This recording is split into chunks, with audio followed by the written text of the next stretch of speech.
Dispensar o microfone? Sim. Sim, ok? Maravilha, então.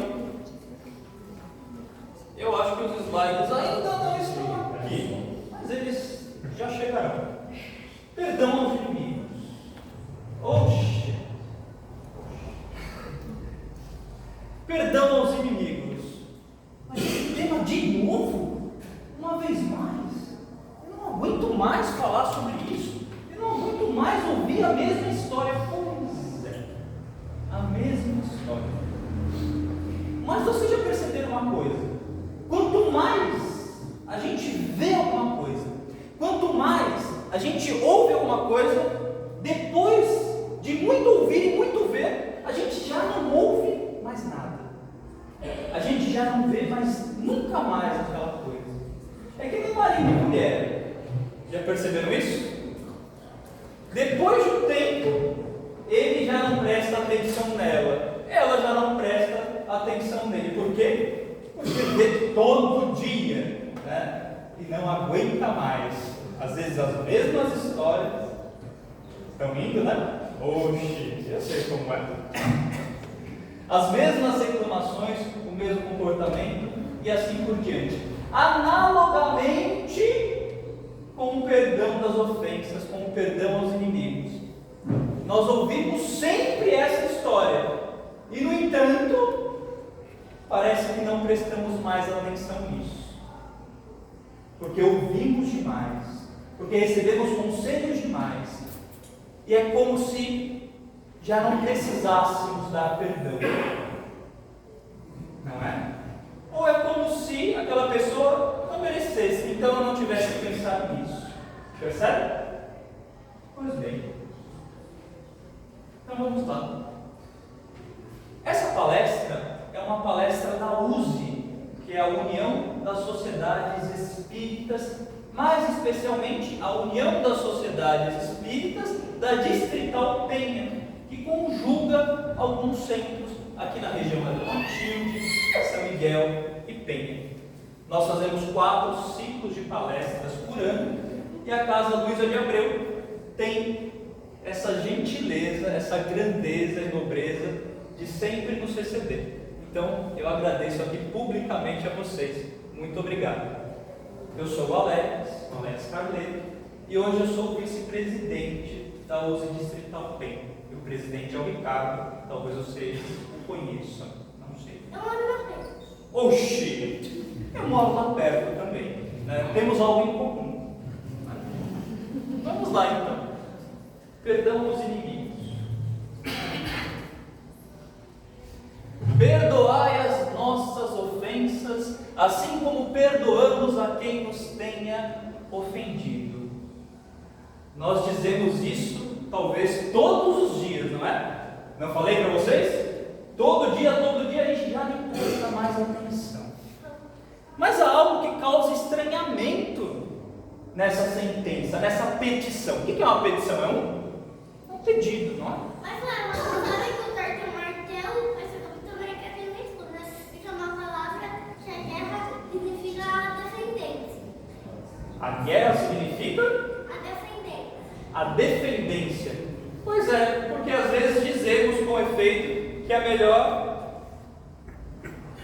defesa é o ataque, mas segundo o que você disse, seria o contrário. Talvez o melhor ataque seja a defesa, não é? Já que a guerra é a defensença, é isso que você falou? Acho que faz sentido. Pensemos a respeito. Mas deixa eu falar uma coisa. Só dá certo fazendo assim, uma muita certa brinquedo ou sem armas, só com a mão ou bem, sei lá. Eu acho que tive dificuldade para entender sua pergunta, mas, né, reservarei um tempo ao final da palestra para que a gente possa conversar. E aí, eu vou tentar responder ela tintim por tintim direitinho, se eu conseguir. Mas não é que você não sabe que ainda sou pequeno, você sabe que eu tinha 4 anos.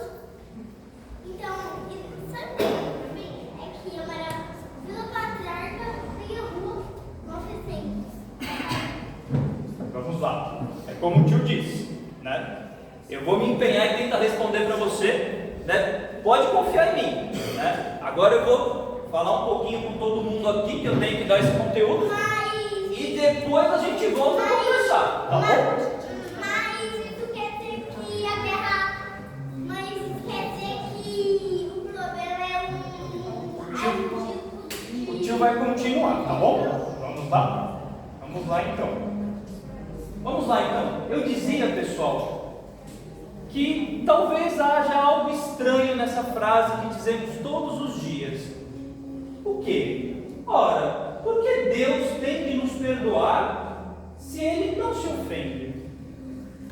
Então, se eu digo, perdoe as minhas ofensas, o que é que eu estou querendo dizer afinal? É difícil de entender, né? Porque parece que, se admito que Deus se ofende, estou admitindo também que há nele alguma imperfeição. Então, como me livro dessa contradição, desse paradoxo, dessa confusão? Como é que eu faço? Eu vou tentar explicar. Depois vocês me dizem se faz sentido o que eu vou dizer. Veja bem, pensemos numa relação de pais e filhos, ok? Quem tem filho aqui? Eu tenho uma enteada, vou levantar o braço só assim. Mentira, vou levantar assim, é a mesma coisa. Pois bem, vocês que têm filhos, amam a seus filhos de maneira condicionada, ou seja, se e somente se eles atendem a certos requisitos, ou não, vocês amam eles gratuitamente. Mas é importante Gratuitamente. fazer uma coisa Independentemente do que eles venham a fazer ou dizer. Ainda que eles coloquem o dedo na cara de vocês e digam assim: eu não sou digno de amor, não me ame. Me ame apenas se eu, de fato, merecer. O que seria um absurdo. O que vocês diriam a seu filho ou a sua filha se ele dissesse alguma coisa assim? Você diria assim: veja bem, o amor é meu, a misericórdia é minha, o perdão é meu, então eu o dou a quem quiser. E não é você que é dono dessa regra, dessa medida, desse critério, porque é meu. Percebe? Então, nós como filhos, quando não aceitamos que os nossos pais cuidem de nós, quando não aceitamos que os nossos pais nos amem, quando nos convencemos, talvez, em razão de algo muito errado que fizemos, que não somos dignos do seu amor, é como se estivéssemos dizendo a nossos pais: eu não reconheço quem você é. Eu não te reconheço como pai e não te reconheço como mãe, porque não permito que você faça aquilo que é próprio do seu lugar, que é próprio de ser pai e de ser mãe. Me fiz entender? É claro que os filhos não costumam fazer isso, salvo excepcionalmente. Analogamente, podemos pensar igual no que diz respeito à nossa relação com Deus. Se eu digo a Deus: só mereço a sua graça, só mereço o seu cuidado, só mereço o seu amor, se e somente se estiver cheio de virtudes, se e somente se não estiver manchado com nenhuma imperfeição, se e somente se estiver já na posse de todos os conhecimentos que me tornam então uma alma superior ou uma alma pura, o que é que eu estou fazendo? Eu estou dizendo: Deus não te permite cumprir o seu papel. E é assim que eu devo entender a ofensa a Deus. A ofensa a Deus, ela não acontece em Deus, porque aquilo que é puro não pode receber mácula, mas ela acontece em mim, quando eu não reconheço a sua natureza de amor. Acontece em mim, quando eu não reconheço a sua natureza de amor, e eu nego a ele o direito que é dele, assim como um filho pode negar ao pai e à mãe o direito que é deles. Me fez entender? Sim. É difícil, né? Oxi, não tão fácil. Mas prossigamos. Talvez isso fique mais claro um pouco mais adiante. À medida Então nós dizemos assim, não é? Perdoai as nossas ofensas, assim como perdoamos a quem nos tenha ofendido. E aí eu coloco um critério, eu coloco uma medida, eu coloco uma regra para o perdão de Deus. Não que isso seja exatamente apropriado, mas é assim que nós oramos. E que medida é essa? Pensemos rapidinho. Façamos um rápido exercício e procedamos a verificar se os critérios de reprovação que aplicamos aos outros não acabariam também por nos condenar. Já que estamos falando dos nossos inimigos, não é? Pensemos assim: quais são as razões, os motivos em virtude dos quais costumamos reprovar as pessoas que nós não gostamos? Por que nós desaprovamos essas pessoas? Por que elas se tornam alvo das nossas críticas, alvos da nossa raiva e do nosso ódio? Pensar naquela pessoa com a qual você está mais zangado? Pois bem, agora inverta a situação. Se você aplicasse esses critérios a você mesmo, o que é que aconteceria? Você também sairia incólume? Ou será que também você seria condenado, assim como você condena? Percebem o que digo? E vejam bem, se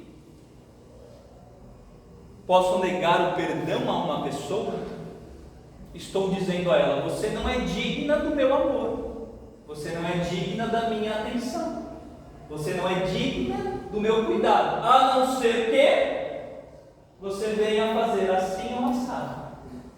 Não é isso que está no fundo do nosso sentimento de reprovação? Às vezes em coisas muito simples, como por exemplo, alguém me encontra na rua e me pergunta: Alex, tudo bem? E eu falo: tudo bem, mas por dentro está uma droga, está horrível. O que é que no fundo estou dizendo para essa pessoa? Você não é digna o suficiente para que eu te diga a verdade. Eu não confio em você o bastante para que eu me exponha. Percebe? Pois bem. Então, se eu digo a uma pessoa: você não é digna do meu amor, da minha confiança, do meu cuidado, a não ser que você faça isso, se essa regra vale para ela, também vale para mim. E é aí que chega o problema. Lembra daquele episódio da mulher que seria apedrejada em virtude de adultério? Pois bem, não é?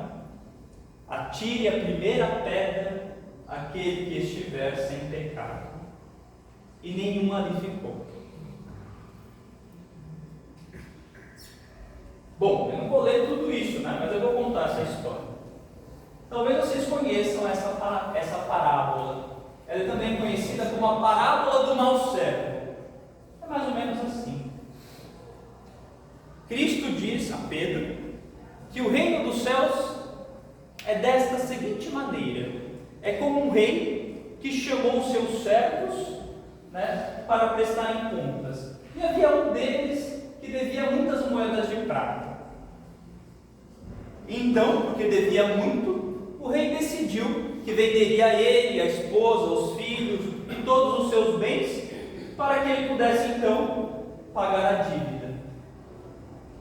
Mas ele se desespera nesse momento, e ele roga aos prantos que o rei perdoe ele e não faça isso. E o rei faz o quê? Perdoa. Mas então, quando ele sai do palácio, ele encontra um homem que devia a ele.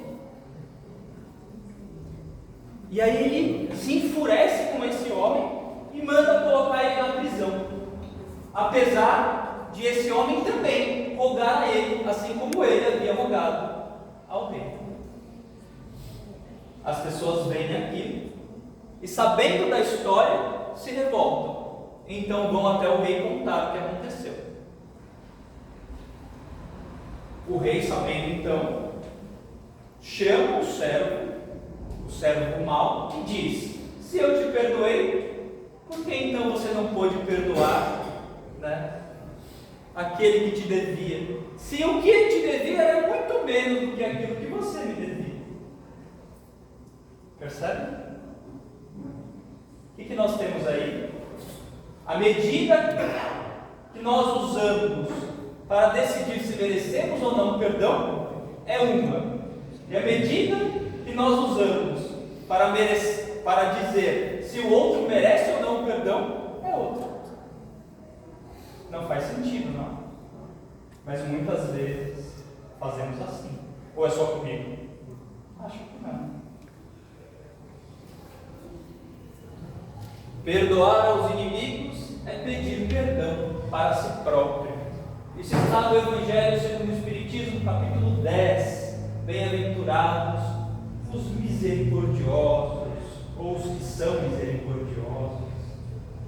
Mas por quê? Por que perdoar aos inimigos é pedir perdão para si próprio?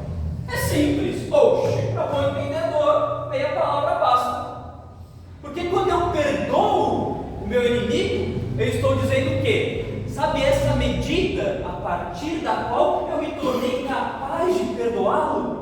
Essa medida de amor, essa medida em que eu fui capaz de dar mais e além, inclusive, daquilo que você merecia.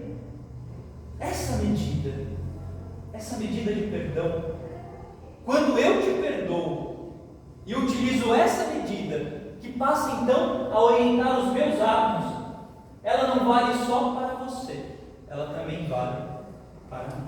Oxi! Me fiz entender? Sim, simples de tudo. Bom, mas por que é que, embora sabendo disso, porque afinal ouvimos muito a respeito de perdoar os inimigos, a gente ainda assim não perdoa? O que é que acontece? Mesmo tendo muitas imperfeições, mesmo tendo falhado muito, falhado rude, como se diz, nós ainda assim recusamos perdão. Às vezes até no que diz respeito a nós próprios. Às vezes até no que diz respeito a Deus. Oxe, como assim? Mas como se ele fosse culpado. Mas por que é que nos sentimos no direito de acusar? Bom, eu vou contar uma historinha para vocês, uma historinha pessoal. Há uma pessoa que me irrita muito, muito mesmo. E eu sou considerado uma pessoa calma. Não que realmente seja, mas as pessoas me consideram assim. E certa vez, essa pessoa começou a fazer uma série de coisas que foi me irritando. E como nós gostamos de dizer, depois de muitas coisas, né, chegou a gota da água. E nesse dia, eu me enfureci profundamente. E quando me enfureci profundamente, fui até ele, fui até a esposa dele, e disse com muita firmeza e segurança tudo o que eu achava daquilo que ele havia feito. Enquanto eu dizia, essa pessoa tremia e os olhos ficaram vermelhos e marejados, como se ela estivesse se sentindo humilhada por mim. E eu até senti um pouco de prazer nisso. Percebem que coisa cruel? Mas por que é que o Alex se deu esse direito? Por que o Alex disse para si próprio que tinha o direito de acusar, da forma como acusou, de maneira tão assintosa e tão cruel? Vamos tentar entender. Parecendo a nós que estamos em melhor situação moral, outorgamos-nos, ou seja, nos concedemos o direito de julgar o que o outro pode dizer a nosso respeito. Percebem? Se eu me considero numa situação moral melhor do que a do outro, então eu digo, oxe, eu posso acusá-lo, eu posso reprová-lo, porque afinal ele está abaixo de mim. Percebe a vaidade? Então eu me dou o direito de acusar. Aí orgulho, aí vaidade, não é? Pois é. Se tratamos aquele que nos ofendeu bem, e se muito fizermos por ele, nossa condenação parece fazer ainda mais sentido. Isso era um dos elementos dessa história que contei. Eu dizia, apontando o dedo na cara dele: veja bem, eu sempre te tratei bem. Eu sempre fiz exatamente o contrário de tudo aquilo que você me fez. Então pensava eu, se eu fui assim, ainda mais direito tenho de reprová-lo e de condená-lo. Percebe? Porque estou por cima. Porque não estou a dever. Será? O que mais precisamos saber? Toda agressão significa pedido de socorro. Ora, não é certo que aquele que pede socorro nos inspira piedade? Por que então ele não nos inspira piedade? Aquele que ofende, por que ele não nos inspira piedade se ele pede socorro? Eu vou me explicar.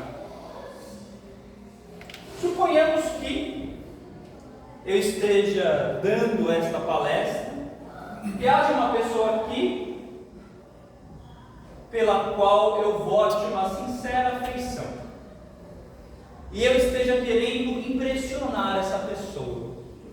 Percebe? Mas vamos supor que a palestra não saia muito bem, que eu tropece nas palavras, que as pessoas não consigam entender bem o que eu quis dizer, que não faça sentido. E aí eu penso, poxa vida, não consegui cumprir o meu intento, falhei. Percebe? E aí eu me chateio com isso e me enraiveço. E essa pessoa, por sua vez, pode pensar: nossa, eu não esperava isso do Alex, eu esperava que a palestra fosse melhor. E aí, isso faz com que ela me trate com alguma diferença. Percebe? A cadeia de acontecimentos aqui. E aí, sentindo essa diferença, penso eu: que desagradável essa pessoa, eu gostava tanto dela e ela se dá o direito de me tratar dessa maneira. Mas no fundo, o que é que eu queria? Eu queria a estima dela, não é? Eu queria a admiração dela, não é? E esse desejo de estima, de amor, de admiração se transformou em quê?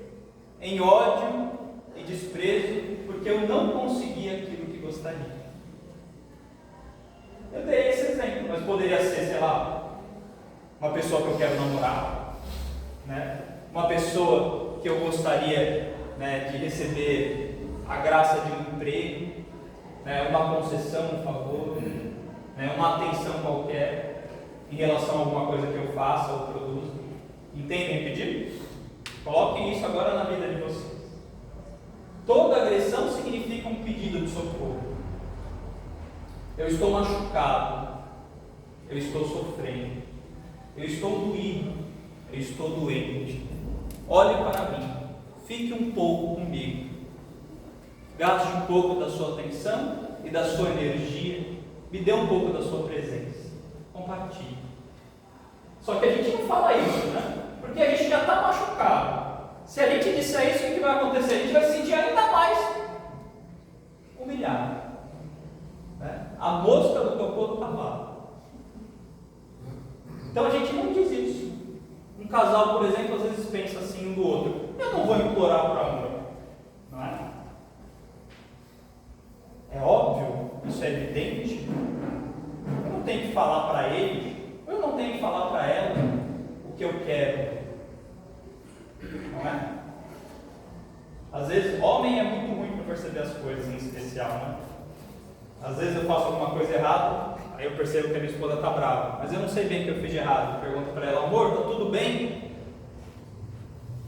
Ela fala assim: você sabe. Ou então ela repete a pergunta: está tudo bem? Pois é. E às vezes eu não sei mesmo. Alegramos-nos quando o ofensor se encontra em embaraço por conta de suas imperfeições. Não há alegria nenhuma em condenar. Olha que loucura.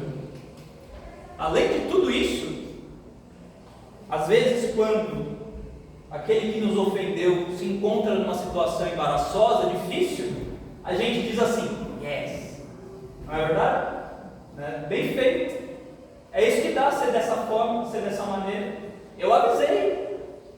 Oxe.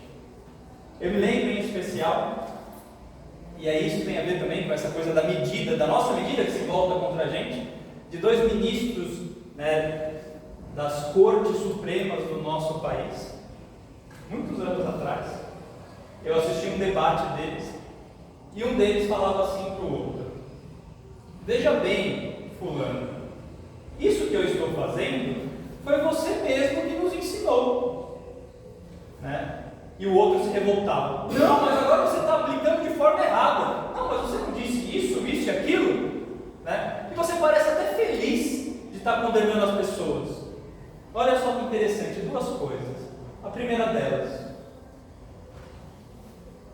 você não estabeleceu esse critério? Não foi você que disse que teria que ser assim? Por que agora você quer que o critério seja revogado? Porque talvez isso lhe é conveniente? Essa é a primeira coisa. E a segunda coisa: você diz que eu estou feliz de condenar as pessoas, mas saiba que não há alegria nenhuma, não poderia haver orgulho nem prazer em condenar a Deus. Mas, no entanto, às vezes a gente sente prazer por isso. Pesado, né, gente? Às vezes as coisas têm que ser um pouco pesadas. Afinal, para que serve a doutrina? É para deixar a gente feliz o tempo todo? Ou é para a nossa transformação moral? Às vezes, para que haja transformação moral, é necessário que a gente receba um outro beliscão. E tudo que eu digo aqui, evidentemente, vale mais para mim do que para vocês. E é sério. Então, quando costuma vir o perdão? Quando estiver acabando, vocês me dão um alô? Ok.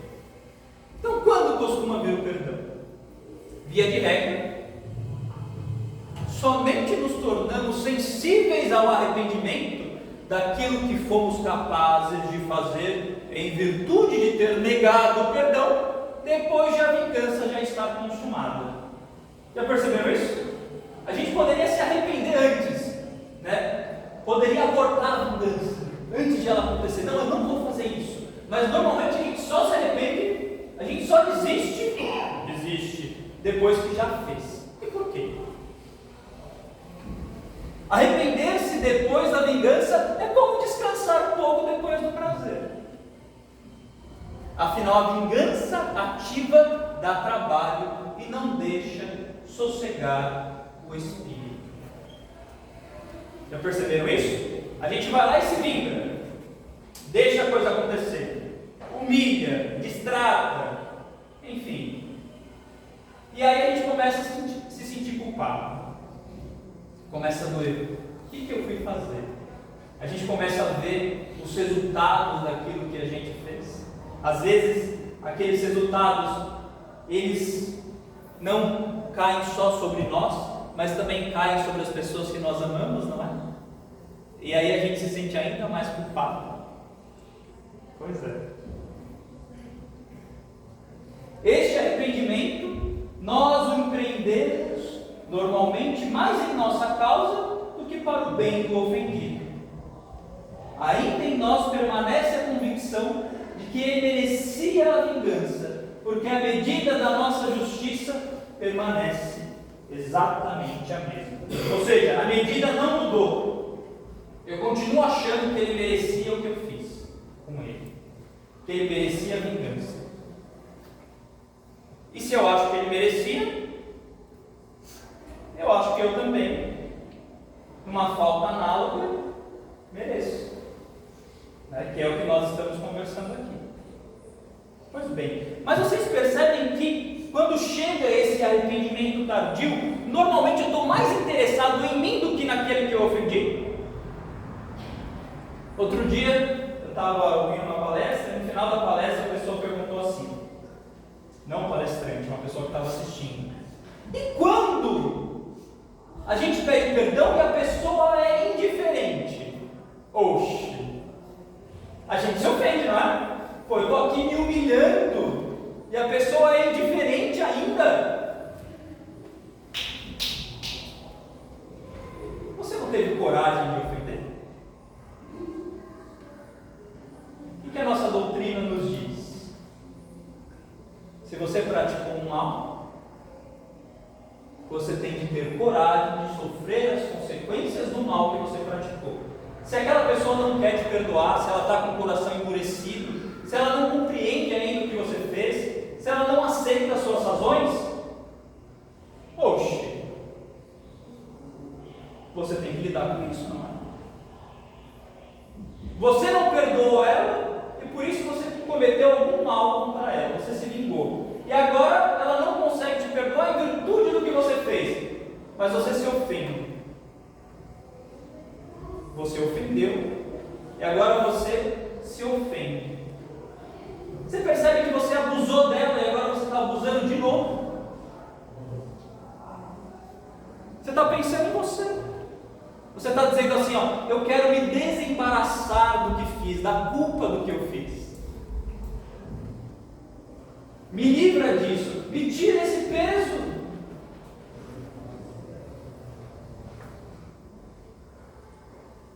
Não seria mais caridoso talvez calar?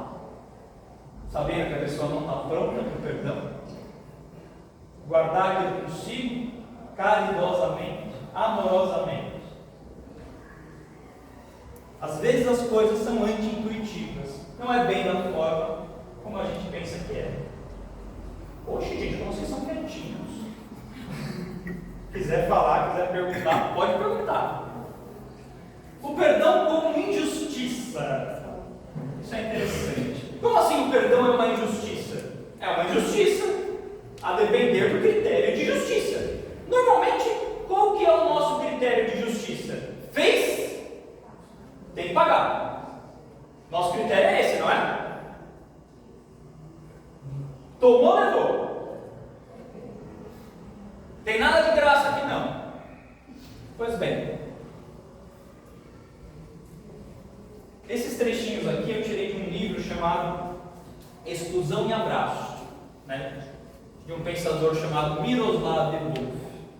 E lá se diz assim: o perdão é um ultraje. O que é um ultraje? É um insulto, né? Mas como assim? O perdão é um insulto? Poxa, não entendi. Parece justamente o contrário. O perdão é um ultraje contra a moral linha dura que paga as suas dívidas. E nós muitas vezes temos essa pretensão, não é? De que pagamos as nossas dívidas, de que estamos quites com o nosso dever. Mas a doutrina espírita trata apenas de dever. O máximo da caridade, o máximo do amor, o máximo daquilo que a nossa doutrina solicita de nós é cumprir o nosso dever. Vejamos, eu já vou responder isso. A injustiça da opressão deve ser combatida com a criativa injustiça do perdão. Percebem o jogo de palavras aqui? Por quê? Porque do ponto de vista habitual, do ponto de vista costumeiro, na medida pela qual, via de regra, nós interpretamos a nossa vida e o mundo em que nós vivemos, a gente tem que pagar. A gente só pode receber aquilo pelo que a gente foi capaz de pagar. Não se recebe nada de graça. Não é essa a nossa perspectiva? Via de regra? E se eu vejo alguém recebendo de graça, eu fico com raiva. Não é? Tem parábolas na Bíblia que falam sobre isso, que contam histórias que nos exemplificam isso. Por exemplo, a parábola do filho pródigo.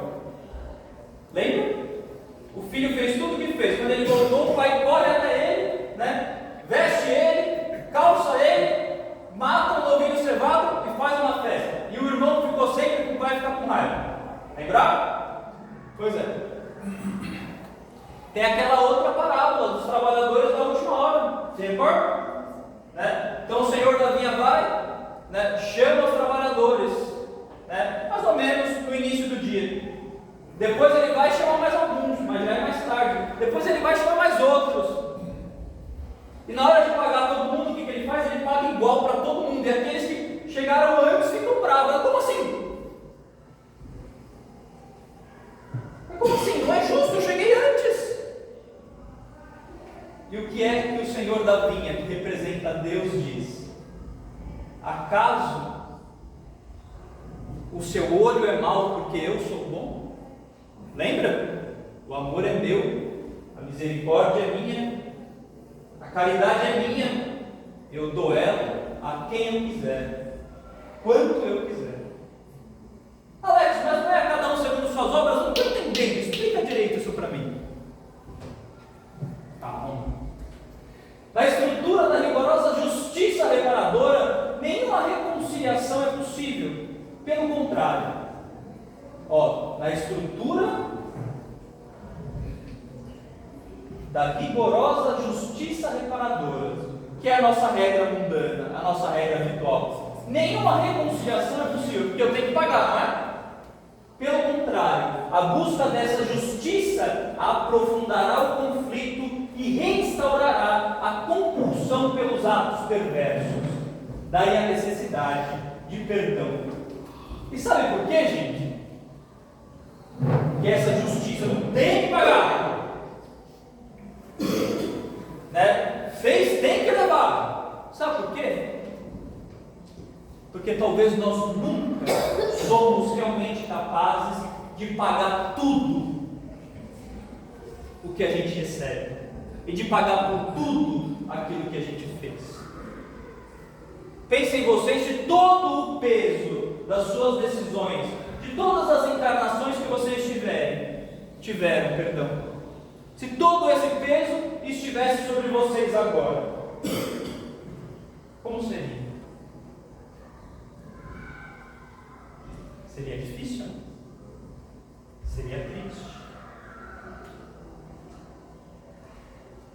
A ofensa como fruto da ignorância. Pai, perdoa-lhes porque não sabem o que fazem. É o que Cristo diz na cruz. Sócrates, o filósofo, diz algo muito interessante. Nós dizemos que Sócrates era um intelectualista. Eu explico. Para Sócrates, quando eu conhecia o bem, eu não poderia fazer o mal. Oxe, não faz sentido, não é? Eu posso conhecer o bem e mesmo assim escolher fazer o mal. A princípio, parece que as coisas funcionam assim. Eu posso ser teimoso, posso me desviar e vou pagar mais por isso. Mas para Sócrates não. E sabe por quê? Porque para Sócrates, se eu realmente entendesse o que eu estava fazendo, eu não faria. Mas entender realmente, sabe o quê? Eu estou te maltratando, eu estou te batendo, eu estou te humilhando. E enquanto eu faço isso, eu sinto tudo que eu estou produzindo em você em mim. Eu faria? Não faria, não. Porque a minha sensação seria de desprezo, seria de humilhação. Percebe?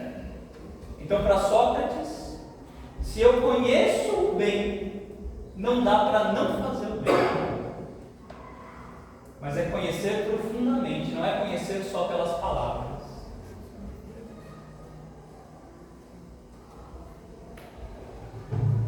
É esse conhecimento também que nós temos de ter em nossa doutrina. Por que o perdão tropeça e a caricatura do inimigo? O perdão tropeça porque eu excluo o inimigo da comunidade de seres humanos, ao mesmo tempo que me excluo da comunidade de pecadores. Tem gente que se incomoda com essa palavra, né? Pecadores. Mas pensemos ela no sentido geral aqui. Simplesmente como um desvio da moralidade adequada. Ok? Não entremos em questões teológicas. Vocês já perceberam que a gente tem a mania de desumanizar o nosso inimigo? Isso a gente vê nos filmes, não é? Normalmente os vilões, eles não têm rosto. Já perceberam? Ou o rosto deles é feio. Não é? Por quê? Porque eles estão ali para serem vencidos. Eles estão ali para serem humilhados. Eles estão ali para serem colocados no seu lugar. A gente não quer ver a ferida dele. A gente não quer ver o pedido de socorro dele. Lembra aqueles filmes da Guerra Fria? Né? Um lado era o mocinho e não tinha nenhuma imperfeição. O outro lado era o vilão. Né? E todo vilão parecia Hitler, não é? Né? Falava como Hitler, vestia-se como Hitler, até o cap era de Hitler. Né? Ou então tinha a afeição daquele grupo que era contestado, que era condenado. Lembram disso? Hoje não é muito diferente. Então o que nós fazemos com os nossos inimigos? Nós fazemos a caricatura dele. Sabe o que é a caricatura? Pensem nesse rostinho lindo aqui, por exemplo. Por que vocês estão rindo? Pensem nesse rostinho lindo. A caricatura é quando eu pego aquele traço, que é o traço menos feliz, menos bonito, e eu exagero ele. E eu faço parecer que ele é tudo o que há para saber daquela pessoa. Então, se alguém fizesse uma caricatura do Alex, o nariz sairia desse tamanho, não é? Como se o meu rosto fosse 90% nariz. Ok. Assim também nós fazemos a caricatura do nosso inimigo, do nosso adversário, daquele que pensa diferente de nós, na religião, na política, na amizade, nos times de futebol. A gente pega o que é ruim e exagera, como se fosse tudo o que houvesse para saber daquela pessoa, né? E a gente olha para a gente e só vê as coisas boas, e os erros esconde. A gente se exclui da comunidade de pecadores. Percebe? E para terminar, nós falávamos sobre o dever, né? Eu perguntei para vocês o quê? Eu perguntei se o máximo da caridade, que o máximo daquilo que a nossa doutrina solicita de nós, era cumprir o nosso dever. Foi isso que eu perguntei, correto? Bom, existe o dever. E existe aquilo que está para além do dever.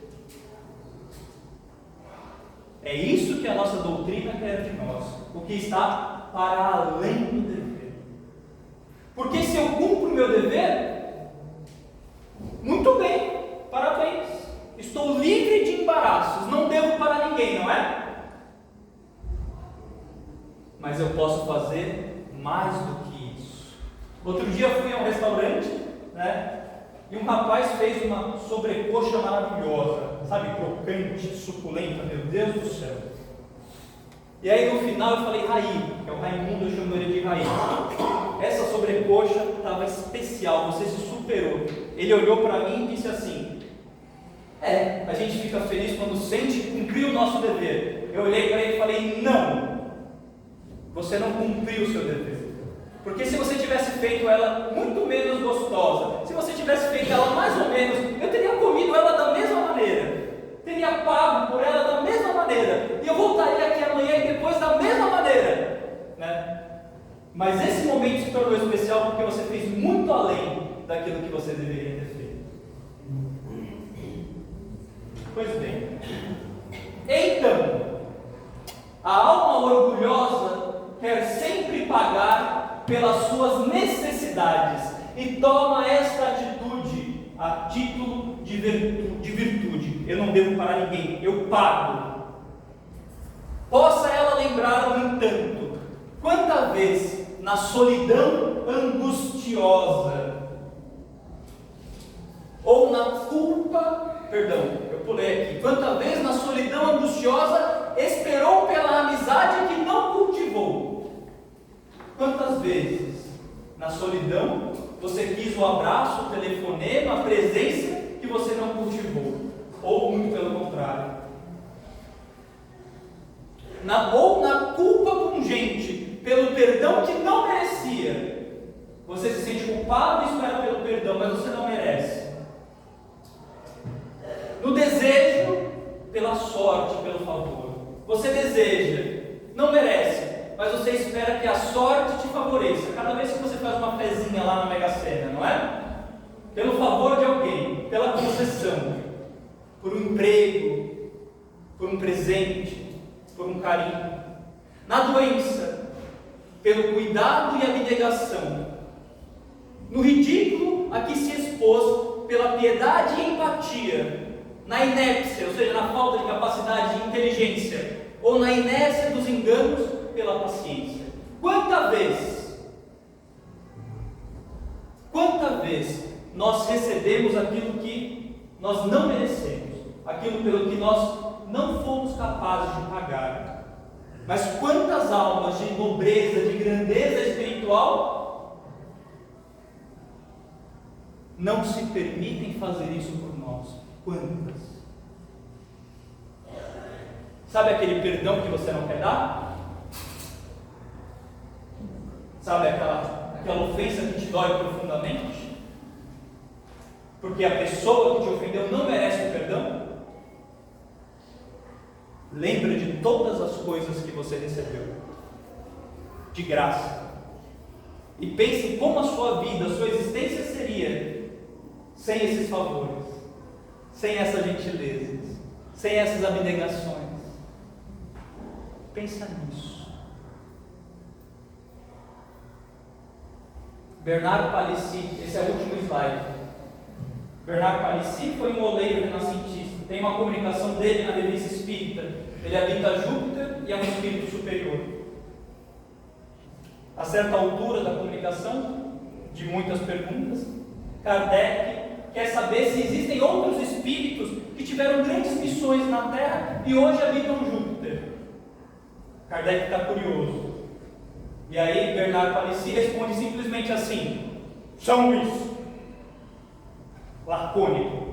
Mas Kardec não aceita aquela resposta simples. E fala assim: mas não teria outros? Curioso, né? Querendo saber. Porque a gente sempre acha que aquele, né, que vem em missão é o Einstein, é o Divaldo, é o Chico, aquele que vem para muitos, aquele que muitos observam e honram. A gente não acha isso? E aí o Espírito responde assim: ficai sabendo que muitas almas vêm em função de um só. Muitas almas vêm em função de um só. Almas superiores que não precisavam vir. Vêm em função de um só. E esse um só pode ser você. E ele completa: e essas missões, via de regra, são as mais difíceis e as mais meritórias. Sempre recebemos muito mais do que aquilo que podemos pagar. Isso não nos torna imperativo, ou seja, obrigatório, necessário, dar um pouco do nosso perdão, inclusive, àqueles que não o merecem. Entenderam a mensagem, pessoal? Já que vocês receberam muito, e todos os dias recebem, sem poder pagar pelo que recebem, já que vocês gostariam que essa medida se aplicasse a vocês, então, apliquem essa medida aos outros, porque eu tenho certeza que eu não suportaria a minha existência se tivesse de pagar por tudo, por toda a dívida que eu fiz, assim como o mau servo. E é provável que cada um de nós aqui também não. Mas se houver alguém que sim, então saiba que na caridade e no perdão há maior virtude e maior alegria. mesmo quando você não deve nada. Muito obrigado. É isso aí.